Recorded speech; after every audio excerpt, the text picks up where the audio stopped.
Masquera say Mure Zimbabwe, welcome to our channels, Confessions and Deep Secrets. Kana kariki kutanga kukuya panino channel, please don't forget to subscribe. Kana uchungwa karoka subscriber, don't forget to comment and share this video.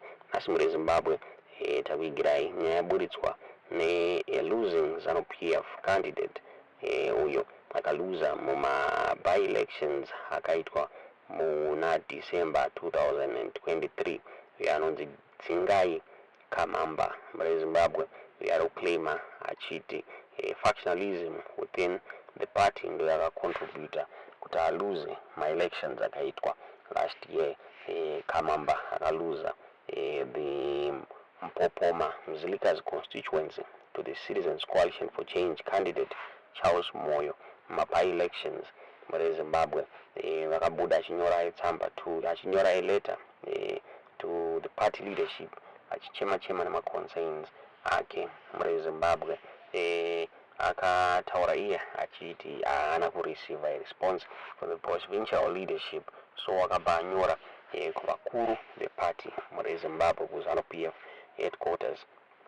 Mure Zimbabwe funga by-elections akaitwa muma several constituencies after the self-imposed Citizens Coalition for Change Interim Secretary General Wasengezo Shabangu vakarikola ma legislators battle Citizens Coalition for Change vachitaura vachiti vanga vamira kuva ma-party members Mure Zimbabwe, so vakamamba vakacontesta by-elections yaya vakadyiwa zvakare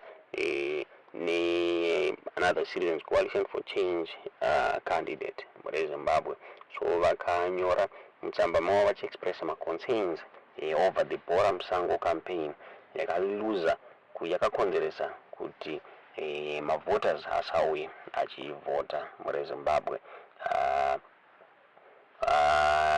Vakanyora tsamba kuna provincial chairperson Jabulani Sibanda veku area 1 leadership kuMpopoma Mzilikazi constituency nezvakare the commissariat department vachitaura ivo vachiti the campaign yakatanga musi 6 December chinzi apo paitrainwa ma-polling agents paSobugazi High School Mure Zimbabwe, since there was chaos yakainitiatwa ipapo to disturb the program nevamwe vavo veZanu PF Mure Zimbabwe. So after failing to control the mob, we called the central committee member who led the constituency, Aisnat Moyo. On arrival, she ordered everyone to go to the meeting venue for Mziba district. Zvakataurwa naKamamba inzi pakaitika chaos yekuti mob yakatadza kucontroleka Mure Zimbabwe. After this chaos yaitika, several members akabuda achitaura ivo achiti they were not going to participate in my elections, or they were not going to vote for Zanu PF as they did mu election ya August 2023 Mure Zimbabwe. Chinzi zvakakonzereswa some of my members anga ari mu Zanu PF Mure Zimbabwe. Vakabuda vakamamba vakataura vachiti to confuse the situation, in the list they included some people already on the original list done by the district. At the end, the commissar was summoned and she only acknowledged the list from the DCC office. And at the rally briefing with Vice President Kembo Moadi, I brought up the issue and we were asked to table the issue with the province so that the disciplinary action can be taken. Zvakabuda zvitaurwa navasibanda Mure Zimbabwe azviri kunzi nyaya dzavo hadzina kufambirwa, vakakandwa Bora Musango kuti vasavoterwe Mure Zimbabwe. Vabuda chema vachiti mubato weZanu PF mune factionalism Mure Zimbabwe, since there are other people, there are people vari kunetsana mubato iroro Mure Zimbabwe. Zvakare zviri kunzi kuMashonaland West ma-politburo members ari kupiwa mhosva yekuplota against the provincial chairperson vaMary Muliswa Chikoka. Avo vari kunzi vakaakuzwa nenyaya ignorance of the leadership she lost the parliamentary seat last year nenyaya allegations ari kunzi mapolitburo members nemawo veterans vaifighta yecandidature muri Zimbabwe.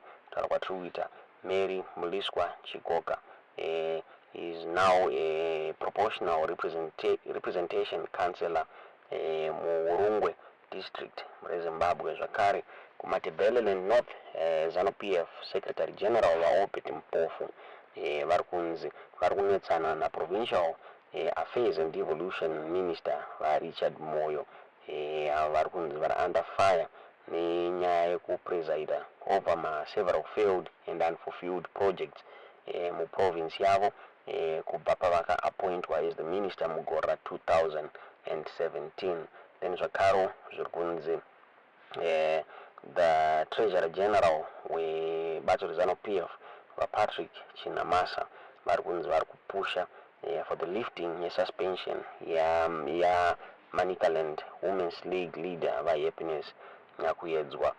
VaHappiness Nyakuyedzwa vakasuspendwa muna February this year nema-allegations misconduct muri Zimbabwe.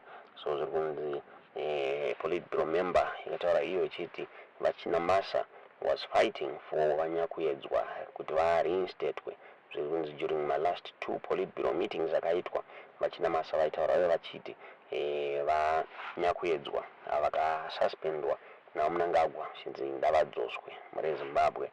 vaNyakuyedzwa nemurume wavo vanhu vaZanu PF Manicaland Provincial Political Commissar vaAlbert Nyakuyedzwa vari kunzi ma-allies avaConstantino Chiwenga. Tingazive kuti murume uno sei mafights ari kuitika mubato reZanu PF muri Zimbabwe. Asi vaFarai Murapira vakabuda during an interview vachitaura ivo vachidismissa mafactionalism reports aya ari mubato reZanu PF. Vakabuda vachiti first and foremost there is no factionalism in ZANU PF. The leadership is very solid and united.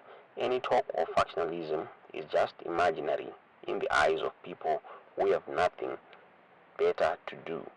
Muri Zimbabwe ndo zvakabuda zvichitaurwa navaFarai Murapira pamusoro pemareports efactionalism iri kunzi iri mubato reZANU PF. Tingazive kuti munoiona sei nyaya iyi. Tiudzewo zvamuri kufunga pamusoro penyaya iyi mucomment section.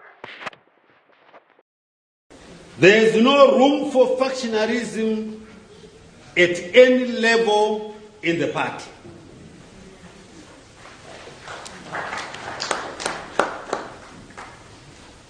A party that cannot be undermined by being defined in the confines of individuals. I repeat, no factionalism in the party. We are one and we shall remain one. Hapana kuti uyu ndinomuda uyu handimude. Tiriteseka. Our loyalty is not to individuals, but to the big agenda which is larger than us,